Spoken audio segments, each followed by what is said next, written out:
ഏറ്റവും വലിയ കലോത്സവമായ സംസ്ഥാന സ്കൂൾ കലോത്സവത്തിന്റെ 64ാമത് എഡിഷന് ആവേശ തുടക്കം. സമഗ്ര കവറേജുമായി കേരള വിഷൻ ന്യൂസും ഈ കലോത്സവത്തിൽ ചേരുകയാണ്. കാണാം കേരള വിഷൻ ന്യൂസ് കലക്കൻ പൂരം.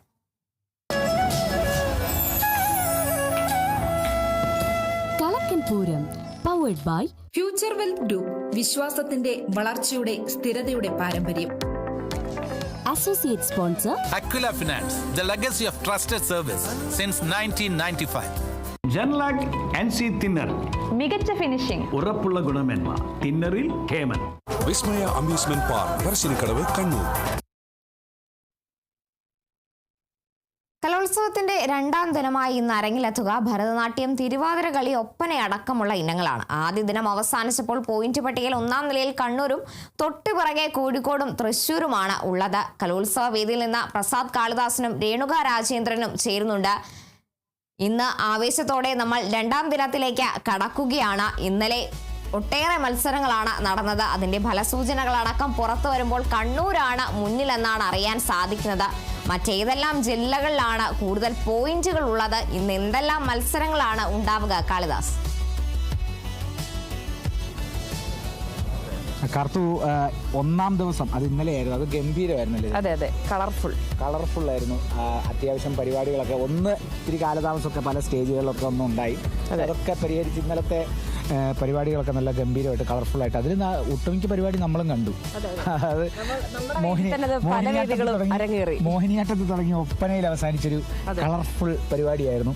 അപ്പം ഇപ്പോഴത്തെ കാർത്തു പറഞ്ഞ പോലെ ഇപ്പം മുന്നിൽ കണ്ണൂരാ. 250 പോയിന്റുമായിട്ട് കണ്ണൂർ മുന്നിലുണ്ട്. തൊട്ടുപുറകെ തൊട്ടുപുറകിൽ കോഴിക്കോട്. അപ്പം തൊട്ടുപുറകെ കോഴിക്കോട്. അത് പറയാനൊരു മടി. അത് കോഴിക്കോടിന് 248. മൂന്നാം സ്ഥാനത്താണ് നമ്മുടെ നിലവിലെ ചാമ്പ്യന്മാർ തൃശ്ശൂർ.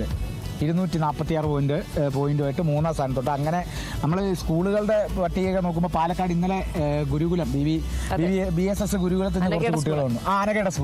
അനഘയുടെ സ്കൂള്. അനഘ നമ്മുടെ സ്റ്റാർ പ്രോമിസിംഗ് കണ്ടസ്റ്റന്റ്. ഇതേപോലെ നമ്മൾ രാവിലെ ഇങ്ങനെ നടന്ന് അനഘയുടെ വിശേഷങ്ങൾ ചോദിച്ച് അനഘയെ കൊണ്ട് അഷ്ടപതിയും പാടിച്ച് മാപ്പിളപ്പാട്ടും പാടിച്ച് അത് കഴിഞ്ഞപ്പോ അനഘ തന്നെ വന്നേ. രണ്ടിന് എ ഗ്രേഡ് ഉണ്ടെന്ന്. നമ്മൾ പിന്നെ വിടാൻ പറ്റത്തില്ല. അപ്പൊ നമ്മൾ ഒന്നും കൂടെ മാപ്പിളപ്പാട്ടൊക്കെ പാടിച്ച് അങ്ങനെ BSS ഗുരുകുലത്തിന് അങ്ങനെ ഒരു 2 എ ഗ്രേഡാണ് കിട്ടിയത്. എല്ലാ കൊല്ലവും ഈ പാലക്കാട് BSS ഗുരുകുലമാണ് ഈ മുമ്പിലുള്ളത്. എന്തായാലും നമ്മൾ ഇപ്പൊ നിലവിലെ സാഹചര്യം അല്ലെങ്കിൽ നമ്മള് ഭയങ്കര സീരിയസ് ആകുന്നുണ്ട്. അപ്പോൾ ഇവിടെ എല്ലാവരും അങ്ങനെ വന്നുകൊണ്ടിരിക്കുക. രണ്ടാമത്തെ ദിവസമാണ്. മെല്ലെ ഒന്ന് ഉണർന്നു തുടങ്ങുന്നേ ഉള്ളൂ. നമ്മളെ ഇപ്പം ഇവിടെ നമ്മുടെ ഒരു പോലീസ് കൺട്രോൾ റൂം ഉണ്ട്. ഇവിടെ വേണ്ട എല്ലാ കാര്യങ്ങൾക്കും റിഫ്രഷ്മെന്റിനും ഒക്കെ ഇവിടെ ഉണ്ട്. എല്ലാം ഇപ്പം സാറേ എങ്ങനെയുണ്ട്? ഇന്നലത്തെ ഒരു ദിവസം കഴിഞ്ഞു. എന്തൊക്കെയാണ്? നല്ല രീതിയിൽ പോകുന്നു. നല്ല തിരക്കും കാര്യങ്ങളും ഉണ്ടായിരുന്നു. രാത്രി വൈകി 3 മണിയായി ഇന്നലെ പരിപാടി അവസാനിച്ചു. ഇന്നലെ കാലത്ത് കുറച്ച് വൈകിയാണ് പരിപാടികൾ തുടങ്ങിയിരുന്നത്. അപ്പോൾ അതിനനുസരിച്ച് വൈകുന്നേരം 3 മണിയായപ്പോഴാണ് പരിപാടി. 3 സ്റ്റേജുകളുടെ പരിപാടി വൈകുന്നേരമാണ് തീർന്നത്. അപ്പം വേറെന്തൊക്കെ ഇപ്പം പുതിയ ക്രമീകരണങ്ങൾ എന്തെങ്കിലും ആവശ്യമുള്ളതായിട്ട് തോന്നിയിട്ടുണ്ടോ? ഒരു ദിവസം കഴിഞ്ഞപ്പോൾ എന്തെങ്കിലും ഇനിയിപ്പം പുതിയതെന്തെങ്കിലും വേണം? അതിൽ വേണ്ട പൊതുവെ നല്ല രീതിയിലാണ് പോയിട്ടുള്ളത്. പാർക്കിംഗ്, ഈ ട്രാഫിക് സൗകര്യങ്ങളാണെങ്കിലും മെസ്സിന്റെ സൗകര്യങ്ങളാണെങ്കിലും നല്ല രീതിയിലാണ് പോയിട്ടുള്ളത്. നമുക്ക് അങ്ങനെ പോരായ്മകളൊന്നും ഇതുവരെ അങ്ങനെ തോന്നിയിട്ടില്ല. പരാതികളൊന്നും വന്നിട്ടില്ല. അപ്പം ആദ്യ ദിവസം ഗംഭീരമാണ്. നല്ല രീതിയിൽ പരിപാടിയിലേക്കും എല്ലാവരും കടന്നു കഴിഞ്ഞു. ഇനിയും നന്നാവുമെന്ന് വിചാരിക്കുന്നു. ഇനി നന്നാക്കണം. ഉത്തരവാദിത്ത കലോത്സവമാണ് ഇത്തവണത്തെ നമ്മുടെ അപ്പൊ ഉത്തരവാദിത്തത്തോടെ ഇനിയുള്ള ദിവസവും കൂടി നല്ല രീതിയിൽ മുന്നോട്ട് പോകുക അല്ലേ? തീർച്ചയായിട്ടും. പരാതികളൊന്നുമില്ല. പോലീസിന്റെ ഭാഗത്തുനിന്ന് എല്ലാ തയ്യാറെടുപ്പുകളും ഉണ്ട്. ഒരു കാര്യം ചോദിച്ചോട്ടെ, ഇവിടെ ഒരു തോണി കണ്ടു. അത് നിങ്ങൾ പോലീസുകാരുടെ ഭാഗത്തു നിന്നുള്ളൊരു ഇനീഷ്യേറ്റീവ് ആണല്ല? അത് ശുചിത്വ മിഷന്റെ ഭാഗമായിട്ടുള്ള ഇതാണ്. അത് ഫുള്ള് ഈ എന്താണ് പ്ലാസ്റ്റിക് ബോട്ടിൽസ് കളയുന്ന പ്ലാസ്റ്റിക് ബോട്ടിൽസ് വെച്ച് തയ്യാറാക്കിയിട്ടുള്ള തോണിയാണ് അത്. കുട്ടികൾക്ക് ചുക്കുകാപ്പി അതോടൊപ്പം അങ്ങനെയൊക്കെ കൊടുക്കുന്നുണ്ടെന്ന് അറിയാം. ലഘുഭക്ഷണം തയ്യാറാണ് ഇവിടെ. പോലീസ് തൃശ്ശൂർ റൂറൽ സിറ്റി ജില്ലകളിലെ പോലീസ് അസോസിയേഷനുകളുടെ ഭാഗമായിട്ട് ഈ പരിപാടി നടക്കുന്ന പൂർണ്ണ സമയം, പരിപാടി തീരുന്നവരെയുള്ള സമയം ലഘുഭക്ഷണങ്ങളും കുടിവെള്ളവും നാരങ്ങ വെള്ളം, പകലാണെങ്കിൽ നാരങ്ങ വെള്ളം, മോരുവെള്ളം മറ്റും കൊടുക്കുന്നുണ്ട്. വൈകുന്നേരം ചുക്ക് കാപ്പിയും അനുബന്ധിച്ച് ലഘുഭക്ഷണങ്ങൾ എന്തെങ്കിലും, അതായത് ഈ എണ്ണയിൽ ഉപയോഗിക്കാത്ത ആവിയിൽ പുഴുങ്ങിയിട്ടുള്ള ആ രീതിയിലുള്ള ലഘുഭക്ഷണങ്ങൾ കൊടുക്കുന്ന ഒരു പദ്ധതി നമ്മൾ ചെയ്യുന്നുണ്ട്. ബോട്ടിലുകളിലുള്ള കളർ വെള്ളങ്ങളോ അങ്ങനെ ഒന്നും കൊടുക്കുന്നില്ല. ലഘുഭക്ഷണമായിട്ടുള്ള നാരങ്ങ നീര്, അതോടൊപ്പം തന്നെ മോരുവെള്ളം, ചുക്ക് കാപ്പി, ആവിയിൽ പുഴുങ്ങിയതാണ് ഇവിടുത്തെ ഹൈലൈറ്റ് അല്ലേ? അതെ, തീർച്ചയായിട്ടും. അതായത് വരുന്ന ആൾക്കാരുടെയും കാണികളുടെയും മത്സരാർത്ഥികളുടെയും ആരോഗ്യത്തിൽ ഉത്തരവാദിത്വമുണ്ട്, അതിലും ഉത്തരവാദിത്വമുണ്ട്. അതാണ് ഉത്തരവാദിത്വം. നമ്മളൊരു ഗ്രീൻ പ്രോട്ടോകോൾ പ്രകാരം നടക്കുന്ന ഒരു ഇതാണല്ലോ. അപ്പൊ അതിനോട് ഒരു ഐക്യദാർഢ്യം എന്നുള്ള രീതിയിൽ നമ്മൾ ചെയ്യുന്നതാണ്. അപ്പോൾ എന്തായാലും കാര്യങ്ങളൊക്കെ നടക്കട്ടെ, ഗംഭീരമായിട്ട് ബാക്കി ദിവസങ്ങളും കൂടെ ഉത്തരവാദിത്വത്തോടെ മുന്നോട്ട് കൊണ്ടുപോകാൻ പറ്റട്ടെ. അപ്പം അതാണ് നമ്മളെ നയിക്കുന്ന, അല്ലെങ്കിൽ നമ്മുടെ കാര്യങ്ങളൊക്കെ കൃത്യമായി നോക്കുന്ന പോലീസ് സേനയുടെ ഒരു ദിവസത്തെ കാര്യമാണ് കേട്ടത്. ഇതുവരെ വലിയ പറ്റിയ രീതിയിൽ തന്നെ ഉത്തരവാദിത്ത കലോത്സവം എന്ന പേരിന് രീതിയിൽ പോലെ തന്നെ. അതോടൊപ്പം തന്നെ കാളിദാസ് ഇന്ന് 15ാമത്തെ ദിവസമാണ്, 15ാം തീയതിയാണ് കലോത്സവത്തിന്റെ 15ാം തീയതിയാണ് കലോത്സവത്തിന്റെ 2ാം നാളാണ്. നമുക്ക് ഓരോ വേദികളൊന്നും നോക്കി പോകണം. അതെ, 1ാം വേദി സൂര്യകാന്തിയാണ്. ഇവിടെ ഭരതനാട്യം. അതെ, 9:30 ഇവന്റ് സ്റ്റാർട്ട് ചെയ്യും. ഭരതനാട്യമാണ്, HSS ഭരതനാട്യം. അതേ വേദിയിൽ തന്നെ 2 മണിക്ക് തിരുവാതിരക്കളിയുണ്ട്. വേദി 2 പാരിജാതം. ഭരതനാട്യം ഒക്കെ അത്യാവശ്യം ഭരതനാട്യം കാണികൾ കുറെ ഉണ്ടാവും. 1ാം വേദിയിൽ അത് കൂടുതലും അതുകൊണ്ടായിരിക്കും ഈ 1ാം വേദിയിൽ എപ്പോഴും അങ്ങനെ നിറയുന്നത്. 1ാം വേദിക്ക് ഒരു ഇമ്പോർട്ടൻസ് കൊടുക്കുന്നതായിരിക്കും. നൃത്തങ്ങളും കൊണ്ട് നിറയുന്ന, അത്യാവശ്യം ഭയങ്കരമായി കാണികൾ വന്ന് നിറയുന്ന വേദി. ഇപ്പൊ 2ാമത്തേൽ എന്തോ നാടോടി നൃത്തം, ഹയർ സെക്കൻഡറി ഗേൾസിന്റെ നാടോടി നൃത്തം, അതും 9:30. ഇന്നലെയായിരുന്നു നമ്മളെ ഉദ്ഘാടനം. നമുക്കറിയാം 11 മണി 11:30 വരെ ഉണ്ടായിരുന്നു ഉദ്ഘാടനം. അപ്പം ഈ 11:30ക്ക് ശേഷമാണ് എല്ലാ മത്സരം തുടങ്ങിയത്. മറ്റു വേദികളിലൊക്കെ 11 മണിയോടെയാണ് എല്ലാം അരങ്ങൊക്കെ ശരിക്കും ഉണർന്നത്. പക്ഷെ ഇന്ന് അങ്ങനല്ല, 9:30ക്ക് തുടങ്ങും. അപ്പം ഇന്നലെ ഉണ്ടായ ആ ഒരു കാലതാമസം ഉണ്ടാകത്തില്ല. ഇപ്പൊ നമ്മളോട് സാർ പറഞ്ഞ പോലെ ഇന്നലെ കുറച്ചൊന്ന് വൈകി, പക്ഷെ എല്ലാം കുഴപ്പമൊന്നുമില്ലാതെ, പരാതിയൊന്നുമില്ലാതെ, അപ്പീലുകളൊക്കെ കുറവാണ്. അങ്ങനെ അപ്പീലിന്റെ ഒന്നും അങ്ങനെ കേൾക്കുന്നില്ല കാര്യമായിട്ട്. അപ്പീലില്ലാത്തൊരു കലോത്സവമായി മാറുമോ? നല്ലതാ, അങ്ങനെ നല്ല കാര്യം. അതെ, കാരണം എല്ലാവരും ആ സ്പിരിറ്റിൽ എടുക്കുന്നു എന്നുള്ളതാണ്. എന്ത് ഫലമാണെങ്കിലും വിധികർത്താക്കൾ എന്ത് വിധിക്കുകയാണെങ്കിലും ഒക്കെ അതിനോട് യോജിച്ച് പോകുന്നു. അല്ലെങ്കിൽ അതിൽ കൂടുതൽ പ്രശ്നങ്ങൾ ഉണ്ടാവുന്നില്ല. ഇപ്പോൾ നമ്മൾ 1ാമത്തെ ദിവസം കഴിഞ്ഞപ്പോഴും നമ്മൾ അങ്ങനത്തെ ഒന്നും നമ്മൾ കേട്ടില്ല. ഈ 2ാം വേദി പാരിജാതം നോക്കുവാണെങ്കിൽ നാടോടി നൃത്തം 2 മണിക്ക് അവിടെ അതേ വേദിയിൽ തന്നെ ഒപ്പനയുണ്ട്. 3ാം വേദി മംഗലം കളി. നമ്മുടെ 5 ഗോത്രകലകളിൽ ഒന്ന് മംഗലം കളി. ഇന്നലെ കഴിഞ്ഞ വർഷം ഈ 5 കലകളും, അതായത് പണിയ നൃത്തം, പളിയ നൃത്തം, മംഗലം കളി, ഇരുള നൃത്തം, പിന്നെ ഒരെണ്ണം കൂടുണ്ട്. ഓർമ്മയില്ല. അതിലേക്ക് വരാം. വേദി 4 പവിഴമല്ലി, അവിടെ മിമിക്രിയാണ്. 9 മണി 11:30 മിമിക്രി ഉണ്ട്. 2 മണിക്ക് മോഹിനിയാട്ടമുണ്ട്. അപ്പം ഇന്നലെയും മിമിക്രി ഉണ്ടായിരുന്നു ആ വേദിയിൽ തന്നെ, പവിഴമല്ലിയിൽ. അതും ബോയ്സ് ഗേൾസ് ഹയർ സെക്കൻഡറി ആയിരുന്നു. ഇന്നിപ്പോൾ അവിടെ ബോയ്സ് ഗേൾസ് ഹൈസ്കൂള്. അത് കഴിഞ്ഞ് 2 മണിക്ക് മോഹിനിയാട്ടം അല്ലേ? അതെ. വേദി 5 ശംഖുപുഷ്പം, വട്ടപ്പാട്ട് 9:30. 2 മണിക്ക് സ്കിറ്റാണ് ഉള്ളത്, ഇംഗ്ലീഷ് സ്കിറ്റാണ് ഉള്ളത്. അതെ, ഇപ്പോൾ ഇന്നലത്തെ പോലെ ഒരൊറ്റ വേദിയിൽ ഒരു ഐറ്റം മാത്രമല്ല, ഇന്നിപ്പോൾ ഒരു വേദിയിൽ 2 ഐറ്റം വെച്ചിട്ടുണ്ട്. ഇന്നലെയൊക്കെ ചില വേദികളെ ഉള്ളായിരുന്നു, രാവിലെ ഒരു ഐറ്റം, അതിനുശേഷം വേറെ ഐറ്റം. ഇന്നിപ്പോൾ 2 ഐറ്റം വെച്ചിട്ട് രാവിലെ 1 വൈകിട്ട് 1 എന്നുള്ള എല്ലാം കൃത്യമായിട്ട് അതേപോലെ തന്നെ ചെയ്തിട്ടുണ്ട്. നമ്മൾ ഇപ്പോൾ വായിച്ച വേദി 6 അല്ലേ? ചെമ്പകത്തിലെ ചെമ്പകത്തിൽ ലളിതഗാനം. 2 മണിക്ക് ദഫ്മുട്ട്.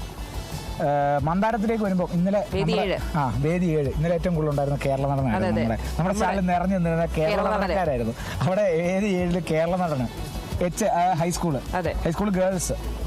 2 മണിക്ക് പൂരക്കളി. അപ്പോൾ ഇന്നത്തെ നമ്മുടെ ടാർഗറ്റ് എന്ന് പറയുന്നത് പൂരക്കളി നമ്മുടെ മുന്നിലോട്ട് എത്തിക്കുക, നമ്മുടെ പ്രേക്ഷകർക്ക് സ്പെഷ്യലായി കാണിച്ചു കൊടുക്കുക, എന്നിട്ട് അവരുടെ വിശേഷങ്ങളൊക്കെ ഒന്ന് ചോദിക്കുക. മറന്നു പോകരുത്. മറക്കത്തില്ല. അതോടൊപ്പം തന്നെ വേദി 8 കനകാംബരമാണ്. എനിക്ക് തുള്ളലും കൂടെ ഒന്ന് കാണണം എന്നുണ്ട് കാളിദാസ്. എന്തായാലും തുള്ളലായിരുന്നു. അതെ, ഞങ്ങൾക്കും കൂടെ ഒന്ന് കൂട്ടത്തിൽ തുള്ളാൻ പറ്റുമോ എന്ന് നോക്കണം. അതാ തുള്ളൽ. ഓക്കെ, വേദി 9 കടക്കുകയാണെങ്കിൽ ഇന്നലെ അവിടെ ഉറുദു ഗസലായിരുന്നു. ഇന്ന് കൂടിയാട്ടമാണ്. കൂടിയാട്ടം മോശമൊന്നുമില്ല. നമ്മുടെ ചാക്യാർകൂത്തിന്റെ കാര്യം പറഞ്ഞ പോലെ തന്നെ കൂടിയാട്ടമൊക്കെ വളരെ ഇപ്പം ചുരുങ്ങി വരുന്നൊരു കലാരൂപമാണ്. നമ്മളെ കൂടിയാട്ട കലാകാരന്മാരോടൊക്കെ ചോദിച്ചാൽ നമുക്ക് മനസ്സിലാവും. കാരണം കൂടിയാട്ടം അങ്ങനെ കുറയുന്നു. അപ്പൊ അങ്ങനെ നോക്കുമ്പോൾ അവർക്ക് ഇങ്ങനത്തെ ഓരോ മത്സരങ്ങളൊക്കെ വരുന്നതിലാണ് ഏറ്റവും അതെ, പ്രധാനം അവരെ ഫുള്ളി ആക്റ്റീവ് ആവുന്നത് ഇങ്ങനെയാണെന്നാണ് ഞാൻ കൂടിയാട്ട കലാകാരനോട് ചോദിച്ചതാണ്. കഴിഞ്ഞ കൊല്ലം ഇതേപോലെ തന്നെ അവർ പറഞ്ഞു. കാരണം കൂടിയാട്ടത്തിനൊരു ഇമ്പോർട്ടൻസ് ഇപ്പൊ ഈയിടെയായിട്ട് വരുന്നുണ്ട്. നമ്മുടെ കലോത്സവമൊക്കെ അങ്ങനെ ഭയങ്കര ആക്റ്റീവായിട്ട് ഈ കൂടിയാട്ടത്തെ കാണുന്നതുകൊണ്ട് അതിനൊരു ഇമ്പോർട്ടൻസ് വരുന്നുണ്ട്. അപ്പം വേദി 9 കൂടിയാട്ടം. അതെ, വേദി 10 കാളിദാസിന്റെ ചെവിയിൽ വെക്കുന്ന നമ്മളൊരു പൂവാണ്. എന്താണ് കാളിദാസ? ചെമ്പരത്തി. കാളിദാസിന്റെ ചെവിയിൽ നമ്മൾ സ്ഥിരമായിട്ട് കാണുന്ന ഒരു പൂവാണ് ചെമ്പരത്തി. അപ്പം ചെമ്പരത്തി അതെ കഥാപ്രസംഗം ആണ് നടക്കുന്നത് 9:30. 2 മണിക്ക് കുച്ചിപ്പുടിയാണ്. കുച്ചിപ്പുടി ഇന്നലെ നമുക്ക് കിട്ടിയില്ലല്ലേ? കുച്ചിപ്പുടി നമുക്ക് കിട്ടിയില്ല. നമുക്ക് കുച്ചിപ്പുടി കിട്ടിയിട്ടില്ല. മോഹിനിയാട്ടം കിട്ടിയില്ല. മോഹിനിയാട്ടം കിട്ടി. മോഹിനിയാട്ടം എനിക്ക് തോന്നുന്നു ഇന്നലെ ഏറ്റവും കൂടുതൽ 1ാം സ്ഥാനം കേരള നടനത്തിനാണെങ്കിൽ 2ാം സ്ഥാനം മോഹിനിയാട്ടം. അതെ. അപ്പം ഇനി വേദി 11 നാടകമാണ്. ഒരു നാടകം കാണണം. അതെ, ഒരു നാടകം കാണണം എന്നുണ്ട് അല്ലേ? കർണികാരം എന്നുള്ള പൂവിനെ കുറിച്ച് കേട്ടിട്ടുണ്ടോ? ഇല്ല, ഞാനത് ആദ്യമായിട്ടാണ്. കർണികാരം പൂത്തു തളിർത്തു, കൽപ്പനകൾ താലമെടുത്തു എന്ന് കേട്ടിട്ടുണ്ടോ? മഞ്ഞലയിൽ മുങ്ങിത്തോർത്തി ധനുമാസ ചന്ദ്രിക വന്നു എന്ന് കേട്ടിട്ടുണ്ടോ? ഇതൊരു പാട്ടല്ലേ? ആ പാട്ടുകളുടെ വരിയായി പറഞ്ഞത്. അതായത് കർണികാരം പൂത്തു തളിർത്തു. ഞാനും കർണികാരം കണ്ടിട്ടില്ല. പക്ഷെ കർണികാരം എന്നുള്ളൊരു ചെടിയുണ്ട്. അല്ല, ചെടിയെന്ന് പൂവുണ്ട്. അപ്പൊ കർണികാരത്തിൽ എന്താ? നാടകം. HS വിഭാഗം നാടകമുണ്ട്. ഇനി വേദി 12 പോവാണെങ്കിൽ നിത്യകല്യാണി. അതേത് പൂവാണെന്ന് എനിക്കറിഞ്ഞൂടാ. അങ്ങനെ ഒരു പൂവുണ്ട്. അതെ, നിത്യകല്യാണി. അവിടെ കഥകളി സിംഗിളാണ്. കാരണം കഥകളി 2 രീതിയിലുണ്ട്. കാരണം ഇതിലെ ഗ്രൂപ്പ് എന്ന് പറയുമ്പോൾ 2 പേരെ വെച്ചിട്ടുണ്ട്. ഇന്നലെ നമ്മളോട് കഥകളിയുടെ ഒരു കാര്യം പറഞ്ഞായിരുന്നു. കഥകളി സംഗീതത്തിന്റെ കാര്യം പറഞ്ഞായിരുന്നു. ഇന്നലെ ഉറുദു ഗസൽ അവതരിപ്പിച്ച നമ്മുടെ ഒരു മോനെ, അവന് ഉറുദു ഗസല് വേറെ റൈറ്റ് എന്ന് പറയുന്നത് കഥകളി സംഗീതം. ഏതാ? 2 എക്സ്ട്രീമാ. ഒന്ന് ഉറുദു ഗസല്, ഇപ്പുറത്ത് കഥകളി സംഗീതം. ഈ ഏത്തപ്പഴം പോത്തിറച്ചി എന്നൊക്കെ പറയുന്ന ഒരു കോമ്പിനേഷൻ ആണ്. അപ്പം ഇവിടെ കഥകളി നമുക്ക് പക്ഷേ നിത്യകല്യാണി അറിയത്തില്ലായിരിക്കും. പക്ഷേ സാറിനൊക്കെ അറിയുന്നു. സാർ ചേട്ടാ, ഗുഡ് മോർണിംഗ്.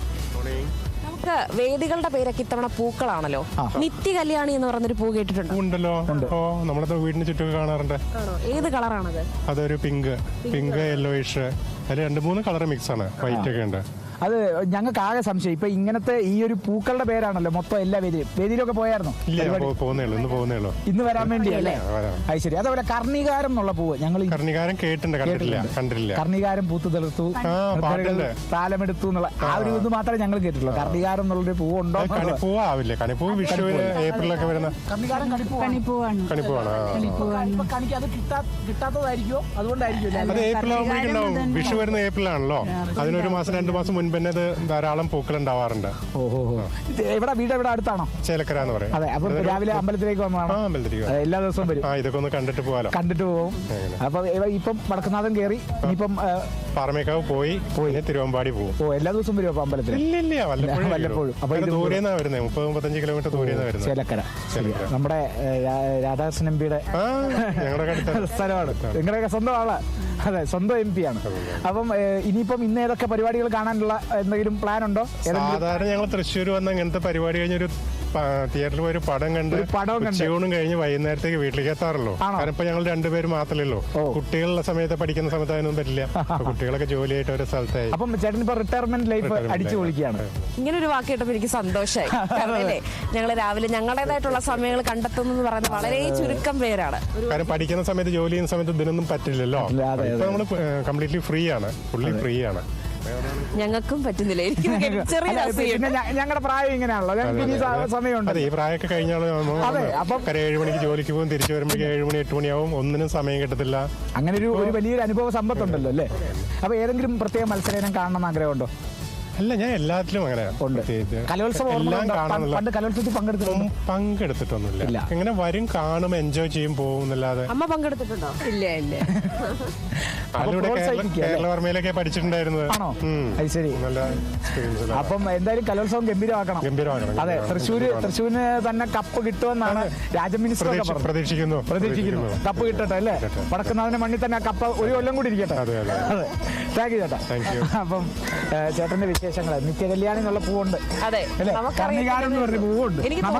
അമ്മയോടും അച്ഛനോടൊക്കെ ചോദിക്കുകയാണെങ്കിൽ അവർക്കും അറിയാം. നമുക്കത് അറിയാത്തതായിരിക്കും ഒരു പക്ഷേ. എനിക്ക് തോന്നുന്നു. പക്ഷെ ഈ നിത്യകല്യാണി ഞാൻ കർണികാരം പിന്നെയും കേട്ടു. പക്ഷെ നിത്യകല്യാണി കേട്ടിട്ടേ ഇല്ല അങ്ങനൊരു പൂവിന്റെ കാര്യം. അതെ. ചേച്ചിമാരെ എവിടാ? അമ്പലത്തിൽ പോയി വരുവാണോ? കലോത്സവ വേദിയിൽ വന്നതാണ്. ഒന്ന് തൊഴനിറങ്ങി. മോക്ക് ഇന്നലെ പ്രോഗ്രാം ഉണ്ടായിരുന്നു. ഫസ്റ്റ് എ ഗ്രേഡ് ഉണ്ടായിരുന്നു. ഫസ്റ്റ് എ ഗ്രേഡ് വാങ്ങിയ ഒരു മത്സരാർത്ഥിയാണ് വന്നത്. ഏതായിരുന്നു ഇനം? ഏതായിരുന്നു? സംസ്കൃതം പ്രശ്നോത്തരി. സംസ്കൃതം പ്രശ്നോത്തരി ആയിരുന്നു അല്ലേ? പ്രശ്നോത്തരി പ്രശ്നമായിരുന്നു? കുഴപ്പമില്ലായിരുന്നു. ടഫായിരുന്നു. ടഫ് ക്വസ്റ്റ്യൻസ് ഉണ്ടായിരുന്നു. അപ്പം കുഴപ്പമൊന്നുമില്ല. അപ്പൊ അതിന് എ ഗ്രേഡ് കിട്ടിയല്ലേ? വേറെ ഏതൊക്കെ ഇനങ്ങളുള്ള? കഥാരചന. ഇന്നുണ്ടോ കഥാരചന? ഇന്ന് കഥാരചനയാണ്. അപ്പം അമ്പലത്തിലൊക്കെ ഒന്ന് പോയി അനുഗ്രഹം വാങ്ങി മനസ്സറിഞ്ഞ് പ്രാർത്ഥിച്ചേക്കുക. അതെ. ഞങ്ങളൊരു സംശയം ചോദിക്കട്ടെ, ഈ നിത്യകല്യാണി എന്ന് പറഞ്ഞ പൂവിനെ കുറിച്ച് കേട്ടിട്ടുണ്ടോ? ഉണ്ട്.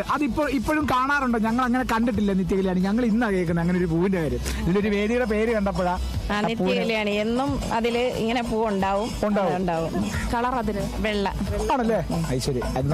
നമ്മൾ ചോദിച്ചു വരുമ്പോഴാ എല്ലാവർക്കും അറിയാം. കർണികാരം എന്നുള്ള പൂവ്. കർണികാരം കേട്ടിട്ടേ ഉള്ളൂ, കണ്ടിട്ടില്ല. താഴമ്പൂ ഉണ്ട്. അതൊരു കൈതയാണ്. കൈതപ്പൂവാണ്.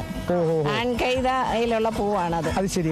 പൊക്കത്തി പോകുന്ന ഒരു കൈതയാണ്. ചേച്ചിയുടെ പേര്? എന്റെ പേര് ശ്രീലത. ശ്രീലത ഇവിടെ തന്നെയാണോ? അല്ല, ഞാൻ മോഡൽ എസ്കോർട്ടിംഗ് ടീച്ചറായിട്ട് വന്നതാണ്. ടീച്ചറാണോ? ഓ, ടീച്ചറമ്മ. സാധാരണ മോൾ എന്ത് ചെയ്യും? മോൾ അപ്പോഴേക്കും അങ്ങോട്ട് പോയി. മോളോട് ഒരു കാര്യം ചോദിക്കണം. മോളെ ഒന്ന് വന്നേ, ഒരു കാര്യം ചോദിച്ചോട്ടെ. സ്കൂളിൽ തന്നെയാണോ? മോളുടെ സ്കൂളിൽ തന്നെ ഈ അമ്മമാര് ടീച്ചർമാരായി കഴിഞ്ഞാൽ പൊതുവെ ഇച്ചിരി പ്രശ്നമാണെന്ന് കേട്ടിട്ടുണ്ട്. എന്നുവെച്ചാൽ നമുക്ക് ഒരു സ്വാതന്ത്ര്യം സ്കൂളിൽ പൊതുവെ കിട്ടത്തില്ലെന്ന്. ആണോ? എസ്കോർട്ടിംഗ് ആയിട്ട് വന്നു. ഓക്കെ. അപ്പൊ എനിക്ക് മാറിപ്പോയതാ. അപ്പം ഇന്നത്തെ കഥാരചന ഗംഭീരമാക്കണേ. എ ഗ്രേഡും കൊണ്ടേ വരാവൂ. കഥാരചനയും കൂടെ ഉള്ളോ? അമ്മയൊന്ന് വന്നേ. അയ്യോ, ഒന്ന് പെട്ടെന്ന് വന്നേ. ഒരു എ ഗ്രേഡ് വാങ്ങിയതാ, ഇന്നും എ ഗ്രേഡ് വാങ്ങും. എങ്ങനെ? വേറെ ഏതൊക്കെ ഇനങ്ങള്? കവിതാരചനയും കഥാരചനയും പ്രശ്നോത്തരിയായിരുന്നു സ്ഥിരമായിട്ട് ചെയ്തുകൊണ്ടിരുന്നത്. അപ്പം ഇപ്രാവശ്യം പ്രശ്നോത്തരിയും കഥാരചനയ്ക്കും വന്നിട്ടുള്ളത്. കുറെ കാലമായി സംസ്ഥാന കലോത്സവത്തിലല്ലേ? ഇല്ലില്ല, ഇവളിപ്പോ 8ാം ക്ലാസ്സിലായതുകൊണ്ട് ഇപ്പൊ ആദ്യമായിട്ടാണ് വന്നിട്ടുള്ളത്. അതെ, ആദ്യമായിട്ടാണ്. അപ്പൊ ഇനി സമയമുണ്ട്. അപ്പം എന്തായാലും അടിപൊളിയാക്കുക. ആ കഥാരചനയും ഗംഭീരമാക്കി എ ഗ്രേഡ് വാങ്ങാം. ടീച്ചറെ, അപ്പം അങ്ങനെയാണല്ലേ വിശേഷങ്ങൾ? സ്കൂൾ ഏതായിരുന്നു? പിന്നെ ചവറ സബ് ജില്ലയിലാണ്, കൊല്ലം ജില്ലയിൽ. കൊല്ലം കപ്പ് കൊണ്ടുപോകും. ആഗ്രഹമുണ്ട്. പറ. ദൂരം നേതാക്കൾ പറയുന്നത് ഇലക്ഷന് മുമ്പ്. ടീച്ചറെ, ഇവിടുന്ന് നമ്മുടെ 3ാമത്തെ സ്റ്റോളാണ്. 3 മണി തൊട്ട് രാത്രി 8:30 വരെ നമ്മൾ ഫുൾ ലൈവ് പരിപാടിയാ. പിള്ളേരെ കൊണ്ടപ്പം എത്തിയേക്കണം നമ്മുടെ ഇന്നത്തെ ഐറ്റങ്ങളുണ്ട്. നമ്മുടെ സ്കൂളിൽ നിന്ന് ഇന്നില്ല, ഇനി നാളെ ഉണ്ട്. പിന്നെ നങ്ങ്യാർകൂത്തിന് വരുന്നുണ്ട്. അവരൊക്കെ വരുന്നുണ്ട്. ഒരു ടീം വരുന്നുണ്ട്. ഞങ്ങളുടെ ജില്ലകളിൽ നിന്ന് ഞങ്ങളുടെ കൊല്ലം ജില്ലയിൽ നിന്ന് മറ്റ് സ്കൂളുകളിൽ നിന്നൊക്കെ ഒരുപാട് കുട്ടികളും എസ്കോർട്ടിംഗ് ടീച്ചേഴ്സൊക്കെ ഇവിടെ എത്തിയിട്ടുണ്ട്. ഞങ്ങളുടെ സ്കൂളിൽ നിന്ന് നങ്ങ്യാർകൂത്തും കഥാരചന, പ്രശ്നോത്തരി ഇങ്ങനെയുള്ള ഐറ്റത്തിനാണ് വന്നിട്ടുള്ളത്. എന്തായാലും ഓൾ ദ ബെസ്റ്റ് ടീച്ചറെ. കുട്ടികളൊക്കെ എ ഗ്രേഡ് വാങ്ങി കൊല്ലത്തേക്ക് മടങ്ങും. ശരി. അപ്പൊ അതാണ് അപ്പം നിത്യ കല്യാണിയും കർണികാരും ഒക്കെ അറിയാം കേട്ടോ. എനിക്ക് കലോത്സവ നഗരി ഓണായി തുടങ്ങിയിരിക്കുകയാണ്. ഇന്നും നിരവധി മത്സരങ്ങളാണ് എന്തായാലും അരങ്ങേറാനുള്ളത്. ഭരതനാട്യം, തിരുവാതിരകളി, ഒപ്പന അടക്കമുള്ള ജനങ്ങളേറെ അല്ലെങ്കിൽ പ്രേക്ഷകരേറെ കാത്തിരിക്കുന്ന നിരവധി മത്സരങ്ങൾ തന്നെ ഇന്ന് കലോത്സവ നഗരിയിൽ പുരോഗമിക്കാനുണ്ട്. ഇഞ്ചോടിഞ്ച് പോരാട്ടം തന്നെ നടക്കുകയാണ്. എന്തായാലും ഇന്നലെ ഒരുപാട് മത്സരങ്ങൾ അവസാനിച്ചപ്പോൾ തന്നെ കണ്ണൂരാണ് 1ാം നില നിർത്തിയിരിക്കുന്നത്. കോഴിക്കോടും തൃശ്ശൂരും അടക്കം തൊട്ടു പിന്നാലെയുണ്ട്. ഇഞ്ചോടിഞ്ച് മത്സരം തന്നെയാണ് കലോത്സവ നഗരിയിൽ നടക്കുന്നത്.